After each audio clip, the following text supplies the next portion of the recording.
E aí, pessoal? Vocês já se sentiram, tipo, como se estivessem deixando a vida passar, sabe? Presos em um ciclo de medo e inércia sem saber como sair? Nossa, que pergunta poderosa para começar o nosso mergulho de hoje, né? Uma sensação que realmente muitos enfrentam, especialmente na juventude. O texto colado destaca bastante isso. É verdade. É como se a gente estivesse, sei lá, desperdiçando a vida, sem energia para correr atrás dos nossos sonhos. E hoje, na Jornada da Superação, a gente vai desvendar esse mistério. Com a ajuda do Anselm Grün e do livro dele, Não Desperdice Sua Vida. E o texto colado que você trouxe ilustra essa questão de uma forma bem interessante. Ele fala sobre essa epidemia de inércia, sabe? Que está afetando principalmente os jovens. Você também percebe isso? Tipo, esse fenômeno. Ah, com certeza. Vejo muitos jovens assim ao meu redor se sentindo perdidos, paralisados pelo medo, pela incerteza. Mas me intriga saber por que essa sensação de inércia é tão presente, principalmente nessa fase da vida. O que você acha? O texto colado aponta o medo como um dos grandes vilões. Mas não é um medo qualquer, não. É aquele medo paralisante que impede da gente dar o primeiro passo de sair da zona de conforto. Faz sentido. Mas que tipo de medo é esse? O que exatamente causa essa paralisia, sabe? O texto destaca o medo do desconhecido, a insegurança e até mesmo a pressão por estabilidade. É que a gente vive em uma sociedade que coloca muita pressão, né? Tipo, bombardeia a gente com a ideia de sucesso, de ter uma carreira estável, uma vida, entre aspas, perfeita. E essa pressão pode ser sufocante, principalmente para quem está começando a trilhar o próprio caminho. Nossa, é verdade. Quando você coloca dessa forma, fica fácil entender por que tantos jovens se sentem presos, né? Como se eles tivessem medo de errar, de não corresponder às expectativas, de se arriscar e, sei lá, dar de cara com o fracasso. Exato. E aí, em vez de correr atrás dos seus sonhos, eles acabam se acomodando, se contentando com uma vida mais ou menos sem brilho nos olhos. E o tempo vai passando, né? É como se a vida estivesse escorrendo pelos dedos sem que eles realmente a vivam. É triste, mas é a realidade de muitos jovens hoje em dia. Mas sabe o que é legal? O texto colado traz uma mensagem de esperança. A chave para romper com essa inércia está nas nossas mãos. A gente tem o poder de mudar um rumo da nossa história. E como a gente faz isso? Como a gente assume o controle da nossa vida e vence esse medo paralisante? Segundo o Anselm Grün, o primeiro passo é o autoconhecimento. A gente precisa se conectar com a nossa essência, entender quem a gente é, o que a gente quer e o que nos move. Ok, concordo. Mas como a gente coloca isso em prática, o autoconhecimento parece algo tão abstrato, tão distante da nossa realidade. No livro Não Desperdice Sua Vida, o Grün propõe uns exercícios bem interessantes. Ele, nos convida a refletir sobre as nossas paixões, os nossos talentos, os nossos valores e a identificar os medos que nos impedem de ser quem a gente realmente é. Então é como se a gente fizesse uma espécie de inventário da nossa alma, descobrindo nossos pontos fortes, os fracos, as nossas motivações, os anseios mais profundos. Exatamente. E esse processo pode ser desafiador, mas é fundamental para a gente começar a trilhar um caminho mais autêntico, mais alinhado com nossa verdadeira essência. E você acha que a falta de autoconhecimento contribui para essa sensação de inércia que a gente está discutindo? Com certeza. Quando a gente não sabe quem a gente é, o que a gente quer da vida, a gente fica à mercê das expectativas dos outros, seguindo um roteiro que não foi escrito pela gente. E isso gera frustração, ansiedade e aquela sensação de que a gente está desperdiçando o nosso precioso tempo. Então, para a gente sair dessa armadilha da inércia, a gente precisa, antes de tudo, se conhecer profundamente, entender nossos desejos e assumir as rédeas da nossa própria vida, né? Mas e como a gente faz isso na prática? Essa é a pergunta de $1 milhão. E para responder essa pergunta, a gente vai explorar as estratégias práticas que o Anselm Grün propõe no livro. Mas isso fica para a próxima parte do nosso mergulho. Aí sim, já estou ansioso para descobrir essas estratégias e começar a colocar em prática na minha própria vida. E você que está nos ouvindo, prepare-se para a segunda parte da nossa jornada da superação. E aí, pessoal, prontos para a segunda parte da nossa jornada da superação. A gente, na primeira parte, explorou a epidemia de inércia, o medo como vilão e a importância do autoconhecimento. Agora, a gente vai mergulhar nas estratégias práticas que o Anselm Grün nos apresenta para romper com esse ciclo e viver com mais paixão e propósito. Estou super curioso. O autoconhecimento é um ótimo ponto de partida. Mas e depois? Quais os próximos passos para a gente colocar o amor e a coragem em ação e construir uma vida mais autêntica? O Grün nos apresenta 5 ferramentas poderosas. A gente já explorou a primeira, o autoconhecimento. A segunda ferramenta é a responsabilidade. E a gente não tá falando só de cumprir com as nossas obrigações, mas de, assumir as rédeas da nossa própria vida. Ser protagonista da nossa história, né? Mas como a gente coloca isso em prática no dia a dia? O texto colado destaca a importância da gente reconhecer que Cada escolha, cada ação tem consequências. É como se a gente plantasse sementes, sabe? O que a gente planta hoje, a gente colhe amanhã. Assumir a responsabilidade é ter consciência disso. Tá preparado para lidar com os frutos das nossas escolhas, sejam eles doces ou amargos. Então não adianta reclamar do destino ou culpar os outros pelos nossos problemas, né? A gente precisa entender que a gente é o autor da nossa própria história. Isso aí. E essa postura nos empodera, sabe? Dá tipo a força pra gente trilhar o nosso próprio caminho, pra construir a vida que a gente quer com autonomia e consciência. Gostei dessa analogia das sementes. E quando a gente planta uma semente que não germina, quando a gente comete um erro, como a responsabilidade nos ajuda a lidar com essa situação? A responsabilidade permite que a gente encare os erros não como fracassos, mas como oportunidade de aprendizado. Imagina um jardineiro, se uma semente não germina, ele não desiste de plantar. Ele analisa o solo, as condições climáticas e busca entender o que pode ter dado errado. Interessante.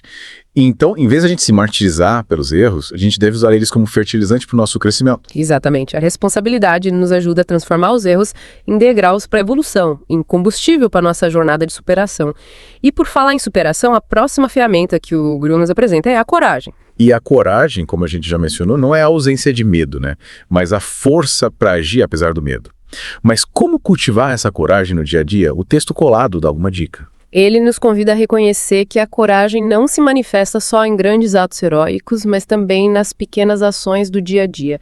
É a coragem de dizer não quando necessário, de defender os nossos valores, de sair da zona de conforto, de buscar ajuda quando a gente precisa. Então, a coragem está presente em cada passo que a gente dá em direção à vida que a gente quer, em cada decisão que a gente toma para se aproximar da nossa melhor versão. É como se fosse um músculo que precisa ser exercitado constantemente. Perfeito. E quanto mais a gente exercita a coragem, mais forte ela fica. Cada desafio superado, cada obstáculo transposto, nos torna mais corajosos e confiantes para enfrentar os próximos. Adorei essa ideia da coragem como músculo. E quais são as duas últimas ferramentas que o Anselm Green nos apresenta para a gente viver com mais plenitude? As duas últimas, mas não menos importantes, o amor e a gratidão. Ah, o amor e a gratidão. Essas palavras já trazem uma sensação de paz, de bem-estar. Mas como elas se conectam com a superação de desafios, a busca por uma vida mais feliz? O texto colado, inspirado nos ensinamentos do Green, nos convida a cultivar o amor e a gratidão como combustíveis para a nossa jornada. O amor, seja por nós mesmos, pelos outros, pela natureza, pelo trabalho que a gente realiza, ele nos dá força para enfrentar os desafios, nos impulsiona a buscar o bem, a construir um mundo melhor. E a gratidão entra em cena como um antídoto para o negativismo, para a reclamação.